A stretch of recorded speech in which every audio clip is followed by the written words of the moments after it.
What if I told you that the stress you went through as a kid wasn't just a bunch of bad memories? What if it actually physically rewrote your body's blueprint for the rest of your life? Well, today we're diving into some really groundbreaking research that shows exactly that, how childhood adversity literally gets under our skin and can shape our health for decades to come. So let's just start with a question that, we've all probably heard or maybe even thought to ourselves. When a kid goes through something really tough, do they just get over it? Is it something they just grow out of? It's a really common idea, right? This belief that kids are just naturally resilient and they'll always bounce back. Well, the overwhelming scientific consensus, and we're talking based on decades of research here, has a really clear answer to that. And that answer is no. Just no. The idea that you can just get over it completely misses what's actually happening on a biological level. In fact, what we're learning is that really severe or long-term stress, it doesn't just leave you with bad memories. It literally gets under your skin. It physically rewrites your body's most basic blueprint, and that sets the stage for your health, sometimes decades down the road. So the big question is, how on earth does that actually happen? Okay, so first things first, we have to kind of challenge what we even think stress is. We're not talking about the everyday stress of, failing a test or scraping your knee. That's not it. We're talking about a whole other level of stress, the kind that actually triggers deep and, more importantly, lasting biological changes. And this is where Dr. Nikki Bush, who's the lead author on a major new review, really hits the nail on the head. She points out this huge flaw in how we've always looked at this problem. For way too long, we've treated mental health and physical health like they're in two completely different silos. But she says, look, we have to start seeing them as totally interconnected. They're just two parts of a child's overall health.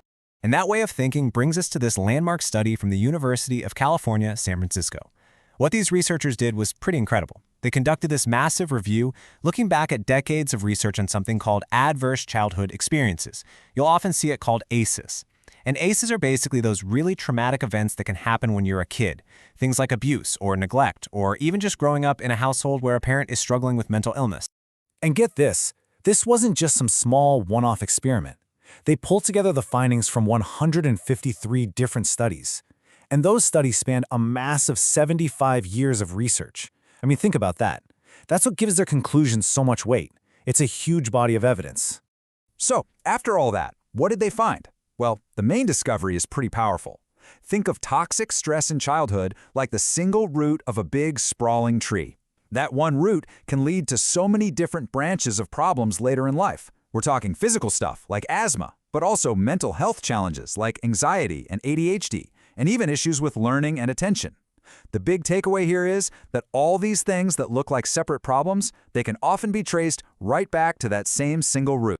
But here's a crucial piece of the puzzle. Context is everything.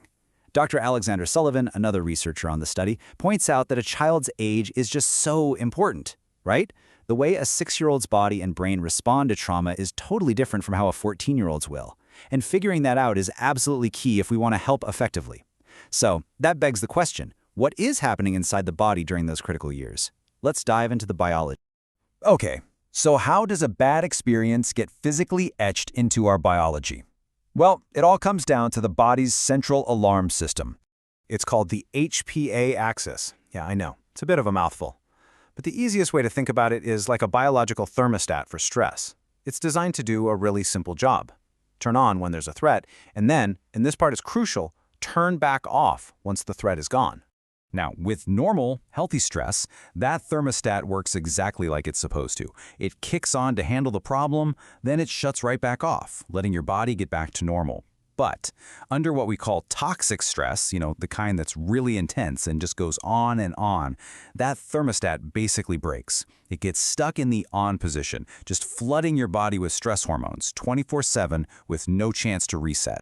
And that overload, it sets off this devastating chain reaction. First, you have the constant stress. That leads to the HPA axis being completely overloaded, and that creates a state of chronic inflammation all throughout the body.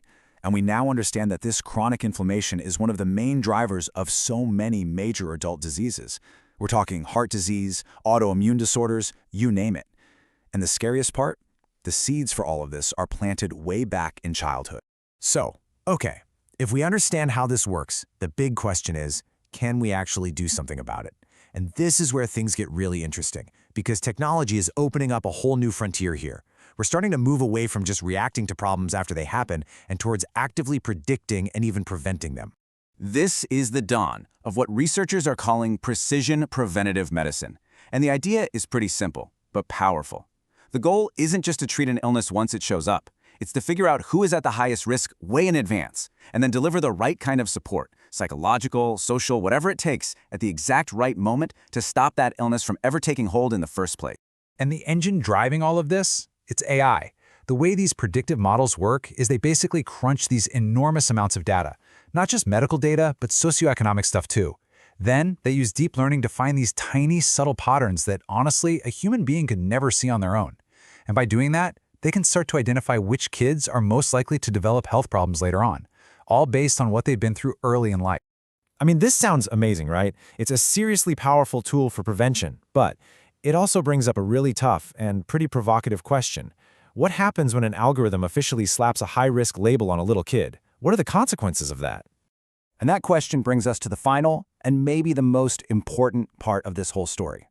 We're at a profound ethical crossroads now. All of this new knowledge, it gives us incredible power, but it also comes with a huge amount of responsibility. So we're faced with these two massive dilemmas. On the one hand, you have the stigmatization problem. How do you use this information to help a kid without basically branding them for life with some kind of negative label? And then on the other hand, you have the responsibility problem. If we know for a fact that a child's environment can literally make them sick, what's our obligation as a society to step in and fix those environments?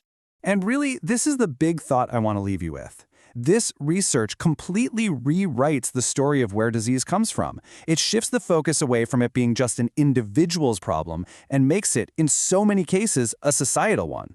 So, if science can now actually predict the real lifelong cost of childhood trauma, what is our obligation as a community, as a society, to actually prevent it?